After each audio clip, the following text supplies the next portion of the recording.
What if the story you've always heard about the flood is only half the truth? Imagine a world so corrupted, so twisted, that even the heavens themselves trembled at what was about to unfold. A time when men and women were not alone on earth. Forces from beyond walked among them, hidden, powerful, unstoppable. The Bible gives us a haunting glimpse of this in Genesis 6. When the sons of God saw that the daughters of men were beautiful, and they took wives for themselves. There were giants on the earth in those days. Who were these sons of God? Who were these giants? Before the flood, the earth was a realm of might and excess. Men of renown, warriors and kings, figures so powerful they seemed almost divine. But behind this glory, shadows stretched across every corner. Violence, corruption, and unthinkable sin. Genesis 6:11 tells us plainly, the earth was corrupt in God's sight and full of violence.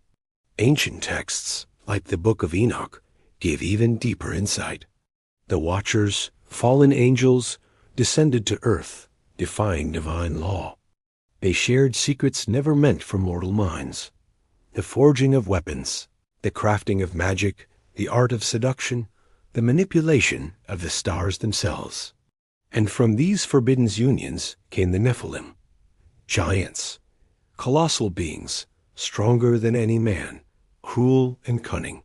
They walked among humans, leaving terror in their wake. This was not just a physical threat.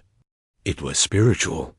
The world itself was being reshaped, twisted by forces of rebellion.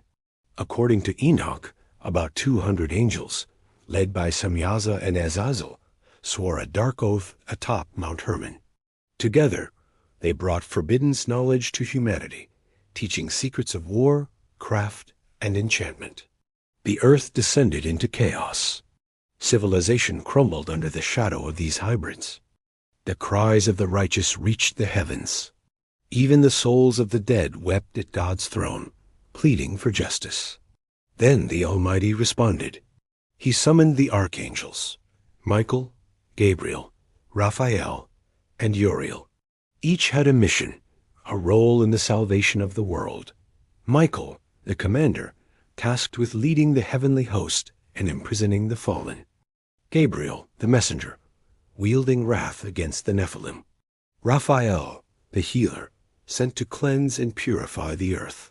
Uriel, the angel of fire and light, heralding the coming judgment. And then it happened.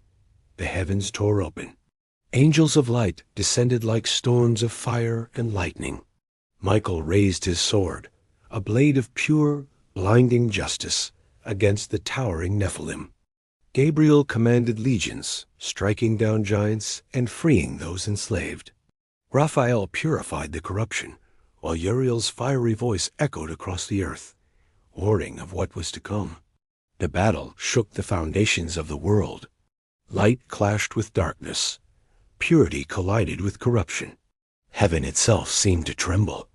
The fallen angels, those who had defied creation, were cast into an abyss, awaiting the final judgment. Yet even this mighty battle could not undo all that had been done. The earth remained tainted. The corruption ran too deep, so God sent the flood. Noah was chosen to survive, building the ark as the waters rose. The Nephilim, the giants, were washed away. The world was cleansed. Only Noah, his family, and the creatures aboard the ark endured, a new beginning for humanity. But the story does not end there. Ancient texts whisper that the spirits of the giants did not vanish completely. They became wandering shadows, influencing humanity from the darkness, waiting for their secrets to be uncovered. Perhaps Genesis 6 is more than history. Perhaps it is a warning of a time when heaven and earth once clashed, and may one day clash again. For the Nephilim were not merely giants of flesh and bone. They were the living echoes of rebellion, the proof that when divine law is broken, creation itself bends under the weight of corruption. The Watchers, once angels of light, had fallen. Their knowledge, twisted and forbidden, flowed into the world like a dark river, shaping human destiny in ways unseen. Civilizations rose and fell beneath their shadow. The very earth trembled under their might. And yet the faithful angels did not falter. Michael, with his unyielding strength, struck down the mightiest. Gabriel, with precision and fire, liberated those trapped in chains. Raphael healed what could be healed. Uriel warned of judgment, his voice carrying across mountains and valleys alike. The battles were not simple clashes of sword and fury. They were war for the soul of the world. Every blow, every strike, resonated across the heavens, shaking the foundations of existence.